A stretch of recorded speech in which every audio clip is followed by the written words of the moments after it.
Ladies, gentlemen, and everything between, hello, welcome to the channel. Today we're going to be checking out, or just learning about, I guess, because it's always important to be informed, especially in this day and age.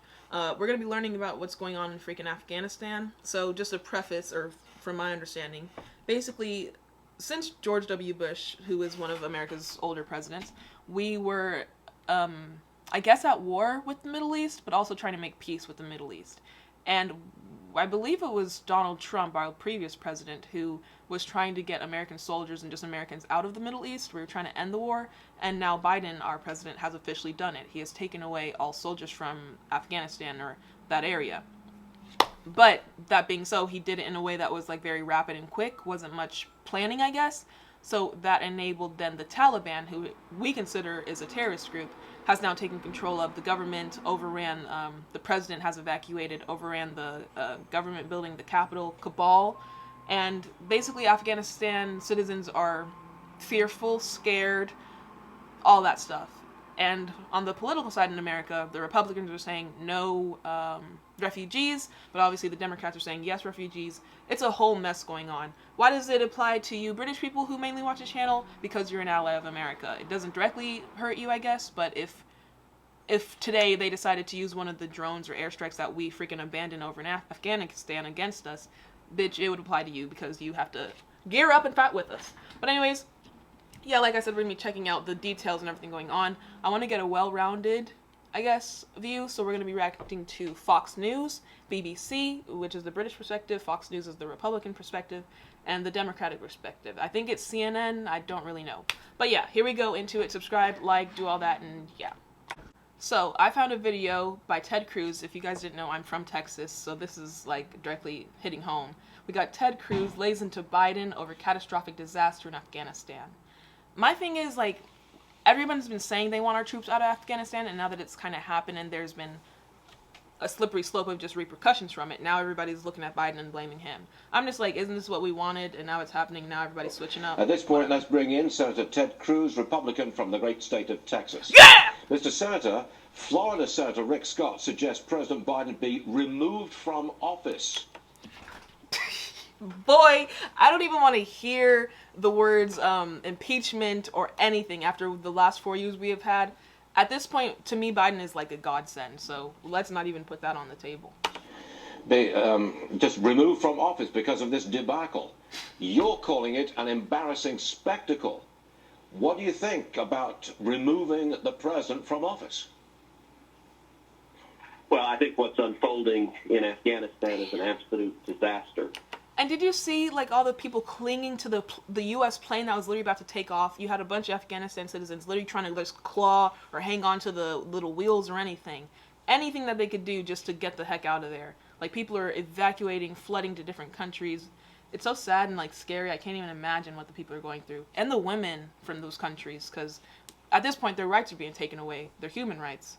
And it is catastrophic, and I think there need to be serious public congressional inquiries into what went wrong. And there are really only two options.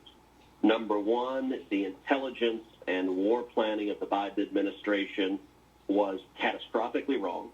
They did not anticipate what would happen. The Taliban Or taking number over. two, the intelligence and planning accurately predicted what would happen, and the political leadership of the Biden-Harris administration disregarded that intelligence and that planning. Either way, what we have seen is a disaster. What we have seen is an incredibly poorly executed exit from the theater.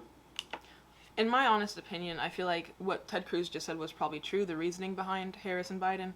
But at the end of the day, what was more important to them, at least, was the lives of American citizens, which is always the most important in our perspective. So it was, we want to get the heck out of Afghanistan. We're going to right now, regardless of anything else that's going on. And that's what has happened, I guess.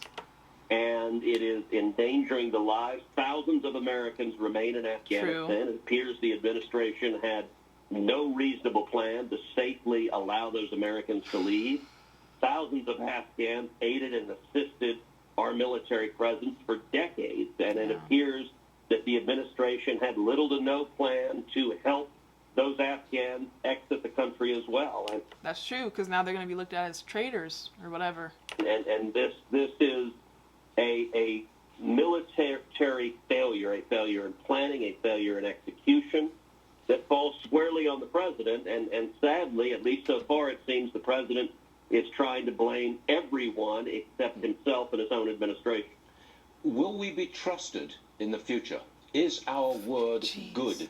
Look at that. Them trying to freaking just bombard the plane to get the heck out. Like, the fact, oh my, I can't even imagine, like, looking at your country and your future and thinking that the best route for you and your family is to get the heck out of there. It's just scary to think about, and it's sad that people have to live that way. Will we be relied on by our allies? Without a question. Like, come on. I mean, yeah, this is a complete mess up, but really, the United States, nobody depending on, like, come on. Not to toot my own horn, but toot toot. We are the United States. You know, I think that's a very real problem, particularly with those Afghans who assisted us as translators, who assisted us while we were engaged in the war fighting there, that thousands of them, it appears the Biden administration is leaving them potentially to be slaughtered by the Taliban, and that makes it very difficult the next time we're engaged abroad for someone to trust that if they help us, that their lives will not be endangered severely as a consequence of that. Exactly. I feel like we can't just leave everybody to fend for themselves against the Taliban, because we know it's going to happen. So, like, we just left, but now are we going to go back? What's going to happen? But let's see the BBC perspective. What the British people got to say. This first video says Afghanistan struggled to evacuate Afghans from Kabul airport. Let's see. Ooh! What the? Why is this video 10 minutes long? The Taliban takeover. Now, governments around the world have been working to evacuate their citizens and Afghan refugees from the area. Meanwhile, for those still in the country, the reality of life under Taliban rule is becoming more clear, as Secunda Kamani reports. Outside the airport, guns chaos. Not me about to say just guns in the street when I freaking live in America. But you do not see those kind of guns. You'll see a little pistol and a handgun or in a holster. But you don't see freaking walking up and down the street. What the? Continues. Thousands are still desperate to leave the country. Here, a girl, terrified. The Taliban are coming for me, she cries. Oh.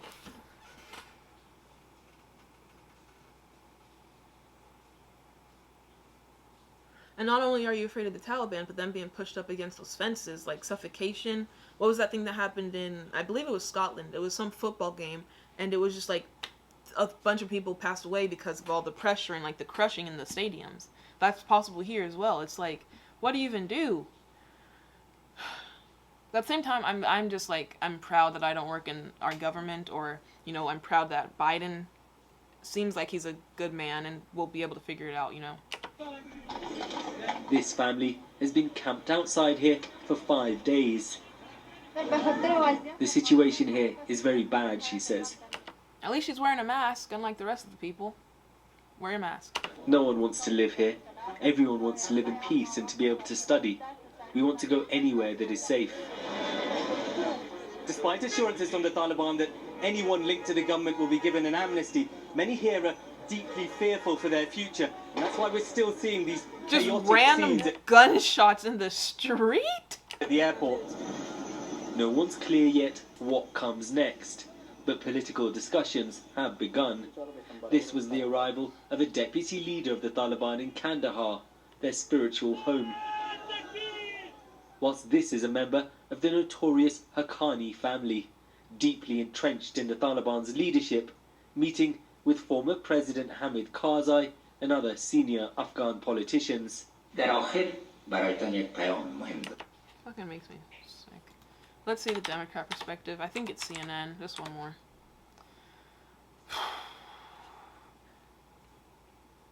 What? Taliban fighters accost CNN reporter and crew.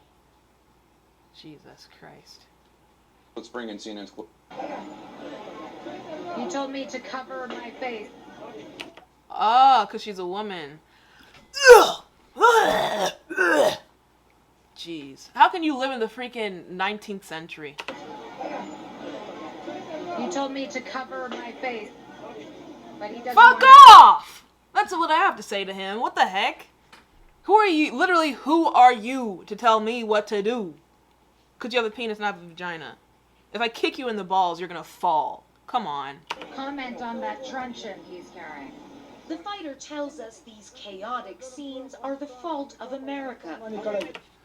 They're so freaking, like, just... The cause of all this is America in Afghanistan. Look at these people, he says. America's really acting unfairly towards them. Why are they lying and telling them that they can go to America? Why don't they let them stay and help their country? Staying, okay, cool. Nice to know their perspective, I guess, on it. Whatever.